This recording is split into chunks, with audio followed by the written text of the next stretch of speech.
Minha voz estão elas a escutar. Eu conheço então minhas ovelhas que me seguem comigo a caminhar. Aleluia, aleluia, aleluia, aleluia.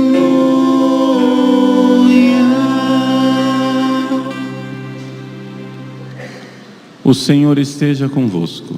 Ele está no meio de nós. Proclamação do Evangelho de Jesus Cristo segundo Lucas. Glória a vós, Senhor. Certo dia, Jesus estava rezando num lugar retirado e os discípulos estavam com ele. Então Jesus perguntou-lhes: quem diz o povo que eu sou? E eles responderam: uns dizem que és João Batista, outros que és Elias, mas outros ainda acham que és algum dos antigos profetas que ressuscitou. Mas Jesus respondeu: e vós, quem dizeis que eu sou? Pedro respondeu: o Cristo de Deus. Mas Jesus proibiu-lhes severamente que contassem isso a alguém e acrescentou: o Filho do Homem deve sofrer muito, ser rejeitado pelos anciãos, pelos sumos sacerdotes e doutores da lei, deve ser morto e ressuscitar no terceiro dia. Depois Jesus disse a todos: se alguém me quer seguir, renuncie a si mesmo, tome sua cruz cada dia e siga-me. Pois quem quiser salvar a sua vida vai perdê-la, e quem perder a sua vida por causa de mim, esse a salvará. Palavra da salvação. Glória a vós, Senhor. Aleluia, aleluia, aleluia, aleluia.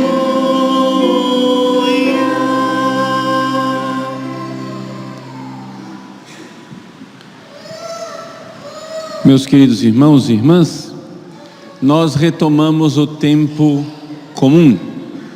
E o Evangelho de hoje é uma espécie de resumo, digamos assim, do ano litúrgico. Como assim? Vejam, o tempo comum, esse tempo em que a igreja se veste de verde, é esse tempo em que nós somos chamados por Deus para carregar a nossa cruz no dia a dia. É a vida do cristão no tempo ordinário, ou seja, é como se conclui o Evangelho de hoje. Quem quiser me seguir, renuncie a si mesmo, tome sua cruz dia após dia e me siga. É o nosso dia a dia. Agora, como motivar esse carregar a cruz por amor a Cristo? Bom, aí vem os dois grandes mistérios que nós celebramos no ano litúrgico: o mistério da encarnação, que a gente celebra no Natal, e o mistério da redenção, que a gente celebra na Páscoa. O Natal é preparado pelo Advento, um período de penitência. A Páscoa é preparada pela Quaresma, um período de penitência. E esses dois mistérios, o mistério da encarnação, Deus que se fez homem, e o mistério da redenção, Deus que morre na cruz por nós, e são no Evangelho de hoje. Mistério da encarnação, Jesus pergunta para os apóstolos: e vós, quem dizeis que eu sou? E aí São Pedro percebeu perfeitamente o mistério da encarnação. Jesus é o Cristo.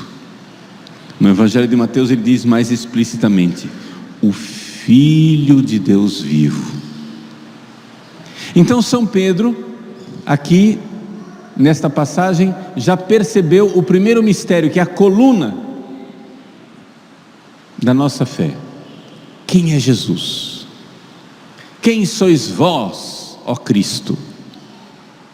Jesus é Deus. Deus de Deus, luz da luz, Deus verdadeiro de Deus verdadeiro, gerado, não criado, consubstancial ao Pai. Por Ele todas as coisas foram feitas, e por nós homens, e para nossa salvação, desceu dos céus, e se encarnou no seio da Virgem Maria, e se fez homem. Vejam, esse é o primeiro mistério. Tu és o Filho de Deus. Jesus é o Filho de Deus, Deus que se fez homem. Agora é necessário mostrar o segundo mistério. E já que São Pedro não sabe o que vai acontecer no futuro, Jesus então anuncia: o Filho do Homem deve sofrer muito, ser rejeitado pelos anciãos, pelos sumos sacerdotes e doutores da lei, ser morto e ressuscitar no terceiro dia. É o mistério da Páscoa, é o mistério da redenção. Jesus vai morrer na cruz para nos salvar.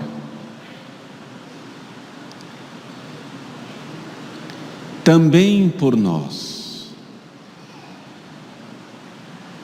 padeceu sob Pôncio Pilatos, foi crucificado, morto, sepultado, ressuscitou ao terceiro dia, subiu aos céus e está sentado à direita de Deus Pai Todo-Poderoso, de onde há de vir a julgar os vivos e os mortos, e o seu reino não terá fim. É o mistério da nossa redenção, da salvação. Ou seja, não é somente quem sois vós, ó Cristo, mistério da encarnação. Ele é Deus que nasceu da Virgem Maria. Mas Jesus, o que fizestes vós por nossa salvação. Ele morreu na cruz. É o mistério da redenção, da salvação. Então aí estão os dois grandes mistérios da nossa fé, que são para nós uma fonte constante de meditação para nós podermos viver o tempo comum. Ou seja, esse verde aqui do tempo comum quer dizer como é que a gente vai ter força para carregar a cruz no dia a dia. Então vejam como o Evangelho de hoje resume num voo de águia o ano litúrgico. Mas na verdade o Evangelho de hoje não somente resume o ano litúrgico, é que na verdade o Evangelho de hoje nos mostra o que Deus fez por nós. Vejam, gente, aqui é a coisa mais maravilhosa. Deus é Deus de amor. Acontece que esse Deus de amor, Ele habita em luz inacessível. Nós conseguimos enxergar um pouco desse amor de Deus por nós no resplendor, no fulgor de Deus, na luz que reflete de Deus na criação. Se nós seres humanos não fôssemos tão egoístas, se nós não fôssemos tão miseráveis, nós conseguiríamos facilmente enxergar a bondade de Deus na criação. Nós conseguiríamos acordar de manhã e dizer: meu Deus, que maravilha, eu acordei. Eu poderia não ter acordado, e Deus me deu este dia de presente. Olha só, eu estou me levantando da cama, eu tenho pernas, eu tenho braços, eu vivo. Como Deus é bom. E agradecer a Deus por um copo d'água que você toma durante a noite porque estava com sede. Eu tenho água. Por ouvir os passarinhos que gorjeiam na alvorada. do sol que desponta, na brisa do vento. E assim a gente é capaz de ver a bondade de Deus. Se nós não fôssemos tão egoístas, nós já seríamos capazes de intuir, de ver a bondade de Deus. Mas como nós pecamos, e a nossa vida ficou toda ela manchada com esse egoísmo, e a história da humanidade foi toda ela pervertida com a dor, com o pecado, com o assassinato, com o desejo de maldade, a vingança, a ganância, o ódio, a calúnia, a ingratidão, o desprezo.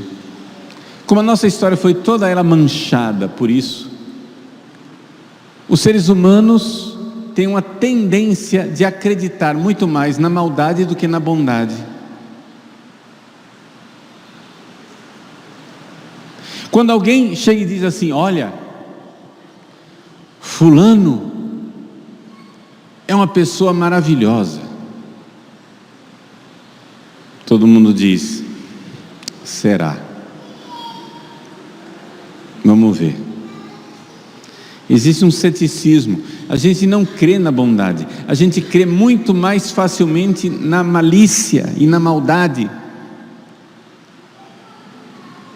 Uma manchete de jornal que diz, sei lá, um padre, um bispo, um papa é santo.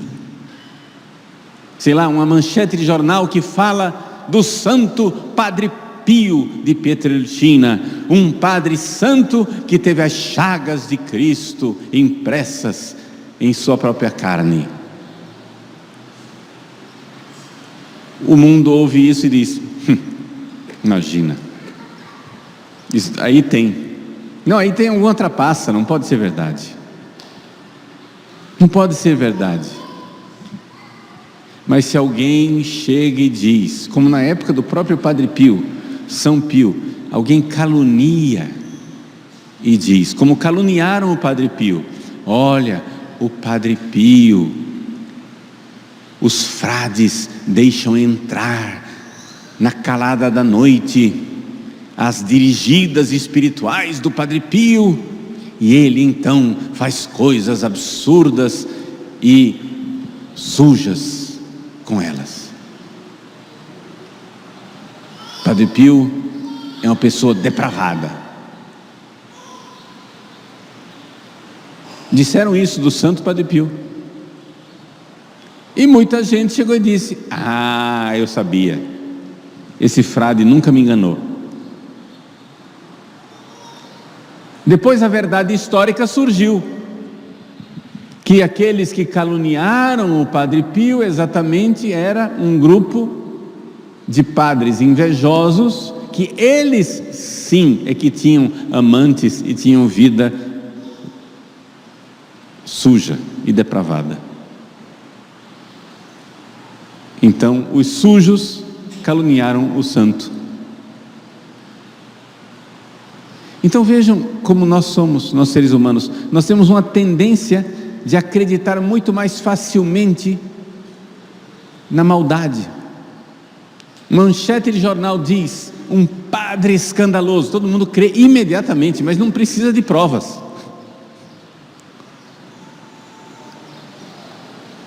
Então, sabendo que nós tínhamos essa tendência de crer na maldade e de duvidar do amor, Deus,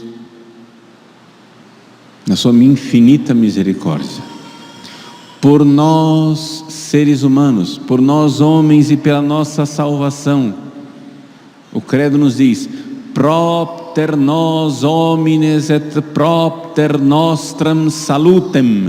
O que quer dizer isso? Por nós homens. Esse por nós homens quer dizer em nosso favor. Propter em latim, por nós. Em grego, hyperimon. As escrituras dizem isso com clareza. Hyperimon foi por nós, Foi por amor a nós que Ele fez essas duas coisas, essas duas colunas da nossa fé, a encarnação e a redenção. Foi por nós, foi por nosso favor. Gente, não é porque Deus precisava fazer isso, Deus não precisava fazer isso. Deus é felicidade infinita, Deus é amor eterno, Deus é perfeição sem limites, Deus é Deus. Ele não precisava. Se Deus tivesse ignorado a humanidade pecadora e ingrata, Ele continuaria perfeitissimamente amoroso e não estaria fazendo nada de mal. Se Deus tivesse virado as costas para essa humanidade miserável que somos nós, Deus não estaria cometendo nenhum erro. Ele estaria simplesmente nos tratando como nós gostaríamos de ser tratados. Porque Adão e Eva viraram as costas para Deus. E Deus poderia ter dito: tudo bem, eu respeito vocês, tchau. Não quer? Então tem quem quer. E ele ficar feliz da vida com os anjos no céu. Os anjos que o amaram, os anjos na felicidade eterna lá com Ele. Deus não precisa de suas criaturas.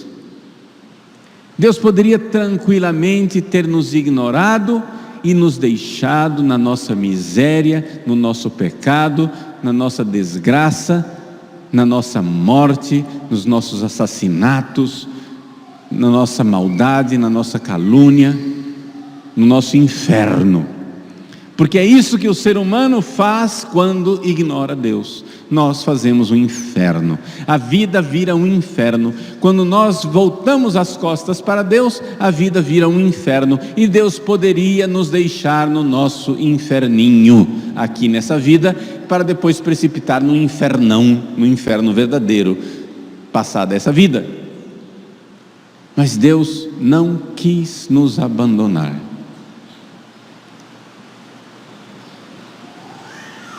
Então Ele veio. Ele veio. Ele veio para os seus, mas os seus não reconheceram isso imediatamente. Deus veio para nós. O que quer dizer isso? Que Deus, felicidade eterna, criou, eis o primeiro mistério, o mistério da encarnação. Deus criou para Ele o Filho eterno, Deus e Deus, luz da luz, Deus verdadeiro de Deus verdadeiro, gerado, não criado, consubstancial ao Pai. Por Ele todas as coisas foram feitas. Esse Deus infinito criou para Ele um corpo e uma alma. Ele se fez homem, quer dizer isso. Deus não deixou de ser Deus, Ele continuou sendo Deus, mas Ele criou para Ele uma coisa que Deus não tinha. Deus não tinha um corpo e uma alma humanos. E na barriga de Nossa Senhora, no ventre da Virgem Santíssima, Ele criou para Ele uma humanidade, um corpo e uma alma plenamente humanos, igual a nós em tudo, exceto no pecado. E Ele assumiu essa forma miserável nossa, essa vida miserável nossa. Sim, Ele que vivia a felicidade eterna, sem deixar a felicidade eterna, quis viver também a nossa miséria. E começou a sofrer. Por que é que Deus quis vir sofrer e levar esse sofrimento até o extremo? Eis aí o segundo mistério, o mistério da cruz. Mas o mistério da cruz não se entende se a gente não entende primeiro o mistério da encarnação. Vejam, o mistério da encarnação é o mistério seguinte: Deus não sofria, Deus não tinha corpo para sofrer, Deus não tinha alma humana capaz de sofrer. Deus vivia na bem-aventurança eterna, na felicidade eterna. Deus por nós. Ponha isso no seu coração. Por mim, por você, por nós, Deus quis viver a nossa vida. E que vida é essa, a nossa? Como nós, Jesus foi gerado no ventre de Maria.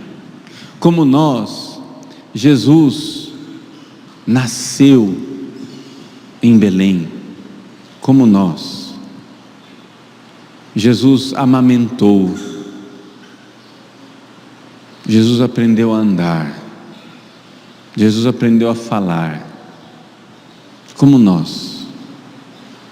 Jesus ficou totalmente dependente da bondade de um ser humano. É isso que nós somos quando nós nascemos.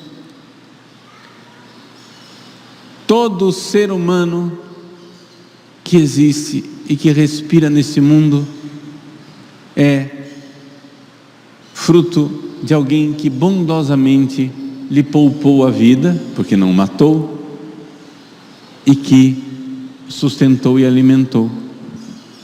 Esse menino que está sendo sustentado nos braços da Virgem Maria, é ele quem sustenta o universo. Mas não é incrível que aquele que sustenta as galáxias distantes, não é incrível que aquele que sustenta o mundo e o universo, não é incrível que aquele que dá de comer a todos os pássaros do céu, a todos os peixes e rebanhos da terra, ele que dá de comer a todas as árvores e vegetações, ele que é sustento e alimento de toda a vida, foi sustentado e alimentado pela Virgem Maria.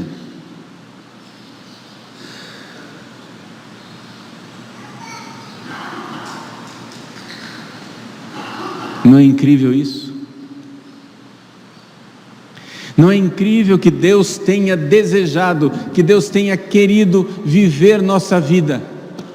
Porque dali para frente ninguém mais pode olhar para o céu com um dedo acusador e dizer para Deus: vós não sabeis o que eu estou vivendo, o que eu estou passando e o que eu estou sofrendo. Deus sabe. Deus sabe perfeitamente tudo que nós vivemos.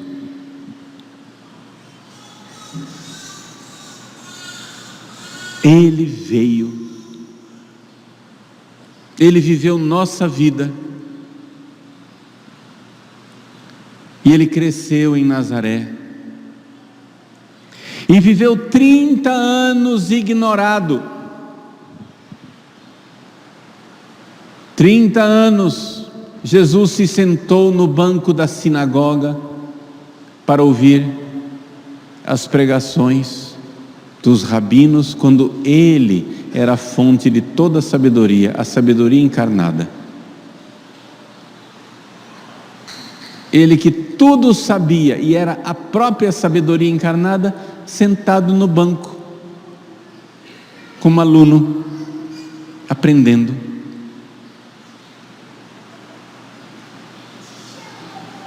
Ele que fez o universo fazendo bancos, cadeiras e mesas na carpintaria de Nazaré. Ele que fez os átomos, as moléculas, Ele que fez todas as leis que governam o universo, Ele que fez todo o regime dos astros que giram no céu, as galáxias, Ele que faz funcionar o nosso corpo, o sistema digestivo, o sistema circulatório, o sistema respiratório, todos os pequenos detalhes do nosso corpo, Ele que fez tudo isso, fazendo cadeiras em Nazaré, suando, com calos nas mãos, ignorado, escondido, com uma vida muito mais humilde do que a sua, porque você pode ser pobre quanto for, mas Jesus em Nazaré tinha uma vida humílima. Se Jesus quisesse comer, ele não ia comprar gás, ele tinha que rachar lenha. Se Jesus quisesse ter a casa limpa, ele tinha que viver naquele ambiente humilde, feito de pedra, numa caverna. Metade da casa de Nazaré era uma caverna. Casa humílima. Jesus não tinha churrascos, restaurantes, luz elétrica, geladeira, micro-ondas. Jesus, que quisesse beber água gelada, tinha que beber de uma moringa. Quisesse dormir confortavelmente, tinha que juntar palha para fazer um colchão.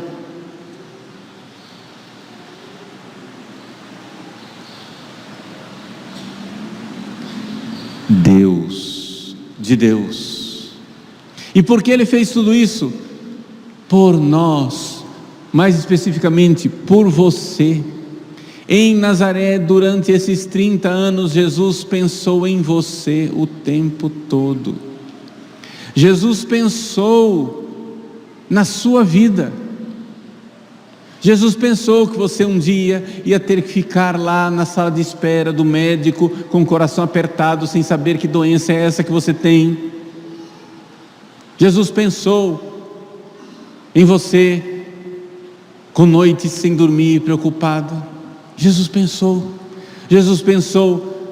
nas brigas da sua família, nas mágoas do seu coração.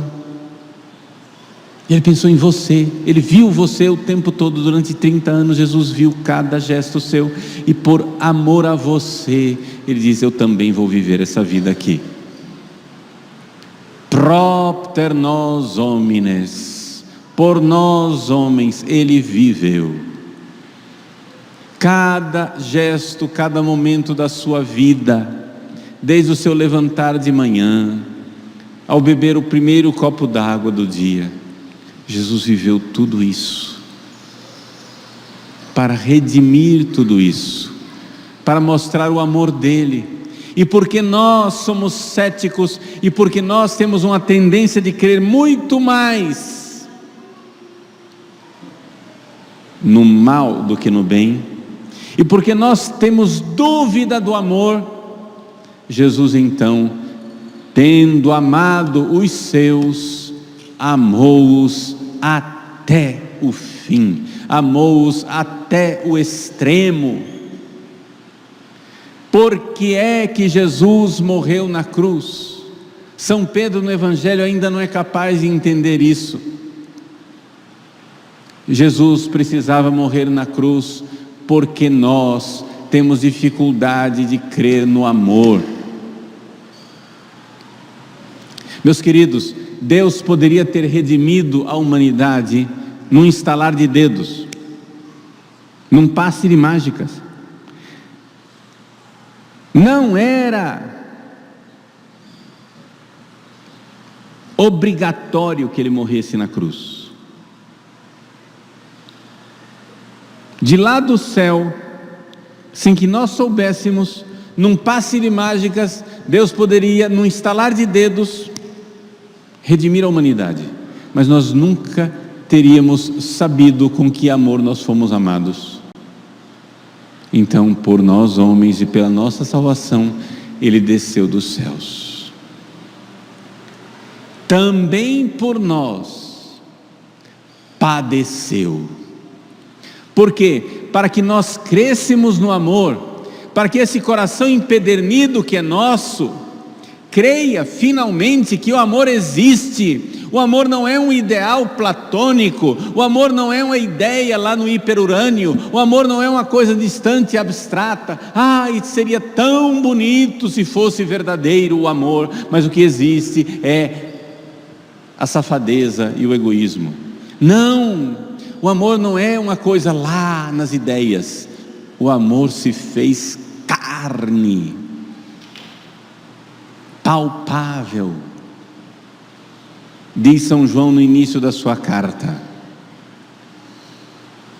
o que nós vimos, o que nós ouvimos, o que nós tocamos com nossas mãos do verbo da vida, é isso que eu vos venho anunciar.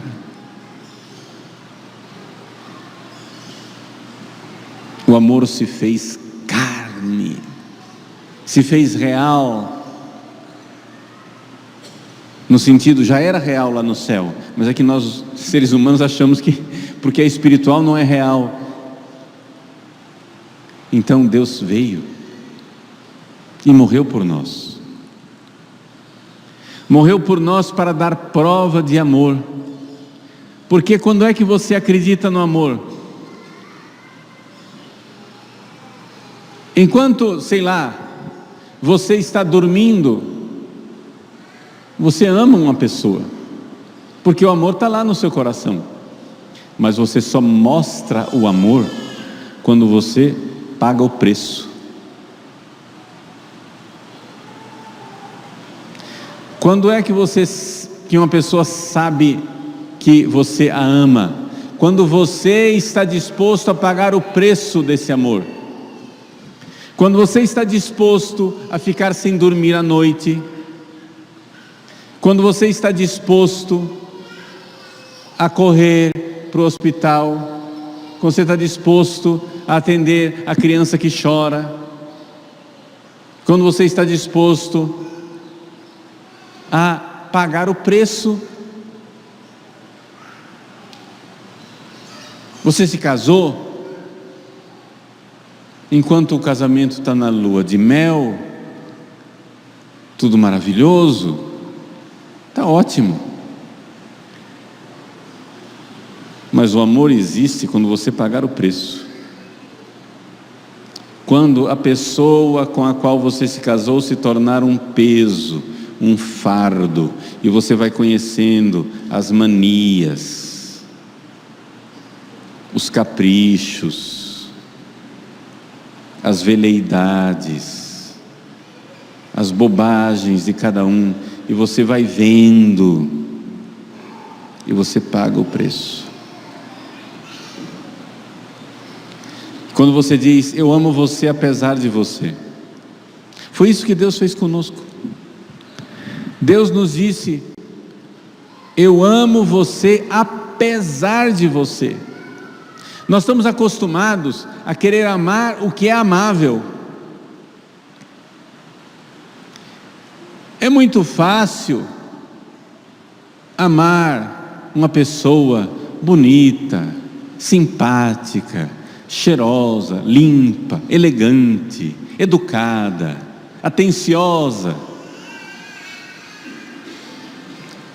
Por quê? Porque essa pessoa é extremamente amável, então eu a amo. Mas Deus nos amou quando nós éramos maus, ingratos, egoístas, fechados em nós mesmos, miseráveis, sem nenhum atributo que causasse ternura e afeto. Deus nos amou quando não merecíamos ser amados. Deus nos amou quando não éramos amáveis.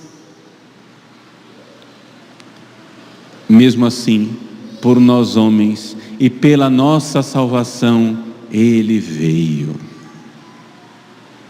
Ele veio. E Ele nos amou. E é isso que leva São Paulo a bradar aos quatro ventos: Ele me amou e se entregou por mim. o amor de Cristo, a caridade de Cristo nos impele. Caritas Christi urget nos. O amor de Cristo. Uma vez que Cristo manifestou o seu amor por nós na cruz,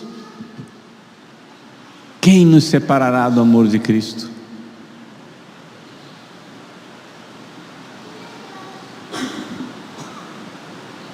Olhe para a cruz, meu irmão, minha irmã. Ele está lá na cruz pensando em você. Em você. Ele está pensando na humanidade. A humanidade é gente demais. Ele está pensando em você. Porque Ele é Deus. E Ele pensa em você como a pupila dos olhos, como seu único. Cada detalhe da sua vida. Ele conhece você como você não se conhece. Não é possível se esconder do olhar dele. Até você se esconde do seu olhar.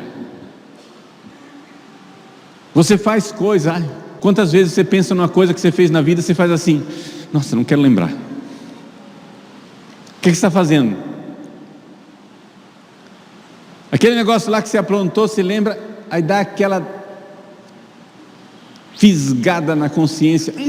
Como que eu fui fazer isso? Aí você chacoalha a cabeça para ver se esquece. E pensa em outra coisa.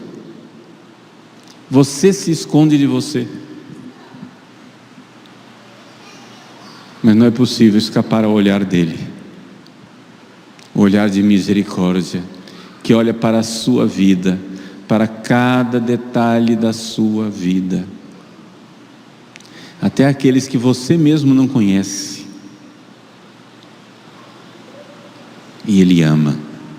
Na cruz, Jesus está dizendo: foi por você. Meus queridos, esses dois grandes mistérios da nossa fé, a encarnação e a redenção, foi tudo por mim, foi tudo por você. É amor infinito. Só que acontece o seguinte: só é possível receber o amor verdadeiro com um ato de fé. Vejam, é importante isso. Nós estamos num mundo que acha que o mais importante do universo é aquilo que é científico, que eu posso levar para um laboratório, né? Então eu ponho no microscópio, pronto, está provado. Isso é que é o importante, isso é que é o verdadeiro, porque é mensurável, é científico. Eu posso colocar na balança, eu posso medir com a régua, eu posso olhar no microscópio, eu posso apalpar, eu posso manipular no laboratório. As pessoas acham que isso é que é o verdadeiro e que é que é o importante. Acontece o seguinte: como é possível você colocar 1 grama de amor na balança?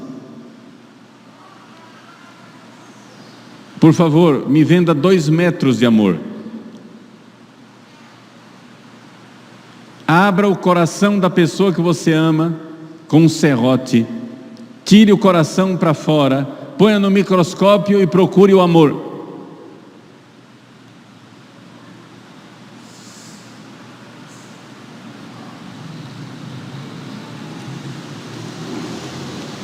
Só existe uma possibilidade de você receber amor: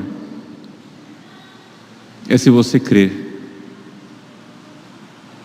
Porque por mais que a pessoa faça gestos de amor, por mais que a pessoa dê provas de amor, por mais que a pessoa sofra por você, dando aspas, provas de amor, você pode sempre, como um cético, duvidoso, chegar a dizer: será?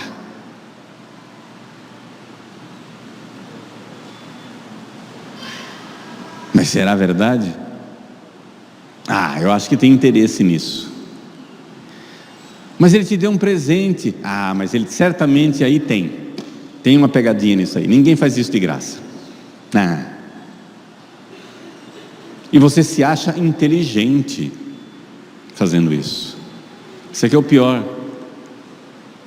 A malícia humana nos leva a crer que duvidar do amor é esperteza, é astúcia, é inteligência, exatamente como fez a serpente desgraçada no paraíso.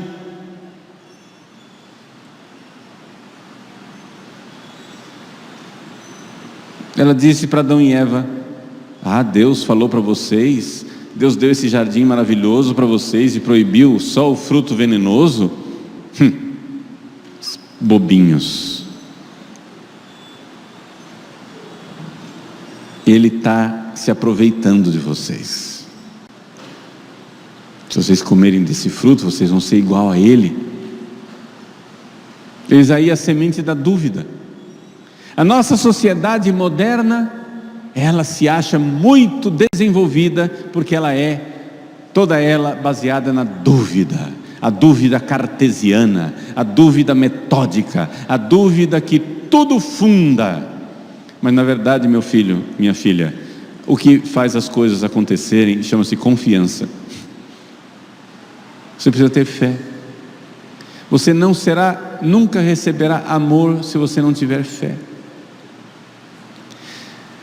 Se você recebe amor da sua mãe, é porque você fez um ato de fé.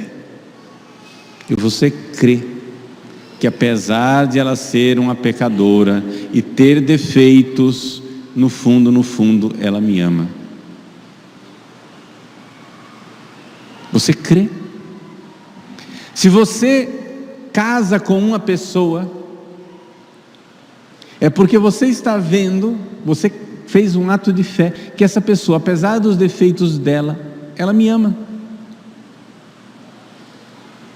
E apesar dos meus defeitos, eu a amo. Agora, quando eu amo, eu não preciso de fé, porque eu estou vendo o amor em mim, está em mim, quando eu amo. Agora, se é outra pessoa que ama, eu preciso ter fé, porque eu não vejo.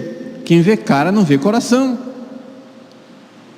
Por quê? Porque o amor verdadeiro é uma realidade espiritual, e ela não pode ser levada para o laboratório. A única coisa que realmente importa é isso. Um filósofo, enquanto filósofo é muito ruim, mas só para citar um filósofo cético, não católico, foi batizado na igreja católica, mas depois abandonou a fé. Ludwig Wittgenstein, um filósofo do século XX, ele desenvolveu a ciência da filosofia para chegar à seguinte conclusão: as coisas certas, as coisas que nós temos certeza absoluta, são também irrelevantes, e as coisas que realmente importam são incertas. E é verdade. Tem 1 quilo de açúcar em cima da balança, isso é certeza absoluta, mas isso não vai te tirar da depressão.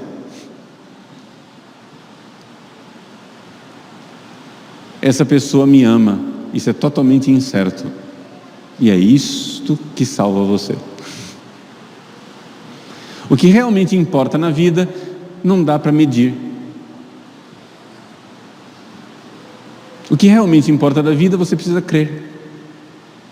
Você quer sair da depressão? Você precisa crer. Crer no amor. Crer que o amor infinito veio. Crer que você é amado.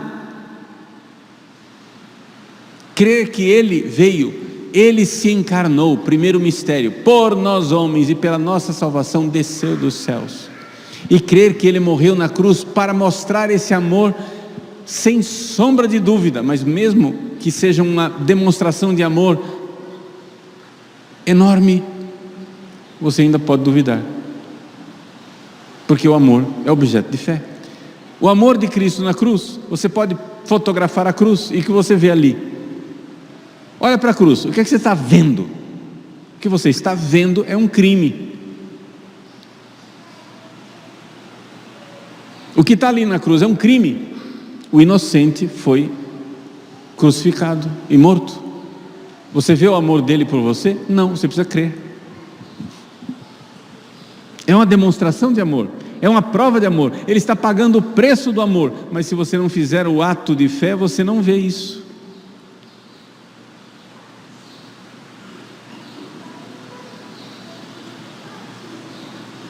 Então, meus queridos, Jesus, hoje, nessa retomada do tempo comum, Jesus quer de nós o ato de fé. O ato de fé na encarnação, o ato de fé na redenção. Porque somente sabendo que nós somos amados assim, o quanto nós fomos amados, é que nós vamos ter força para, no tempo comum, ordinário da vida do dia a dia, carregar a cruz por amor a Ele. Quem quiser me seguir, ou seja, quem me amar, quem quiser me amar de volta, eu amei vocês encarnando, vindo a esse mundo, eu amei vocês morrendo na cruz, muito bem, quem quiser retribuir esse amor, renuncie a si mesmo, seus caprichos, suas vontades, renuncie,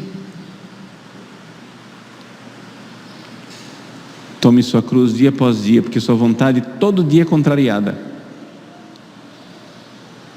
Pague o preço do amor e me siga. É isso que Deus quer de nós. Então, com alegria, o ato de fé, façamos nosso ato de fé nesse amor, esse amor que se encarnou, para tornar mais fácil o ato de fé, para que ficasse mais fácil, Ele veio e se fez palpável. Para tornar mais fácil o ato de fé, Ele morreu na cruz, real. Mas se você continuar com a serpente no seu ouvido dizendo, será? Se você continuar na dúvida demoníaca, você nunca vai receber amor. Você vai morrer com suas feridas. Faça o ato de fé e ame de volta, carregando a cruz dia após dia.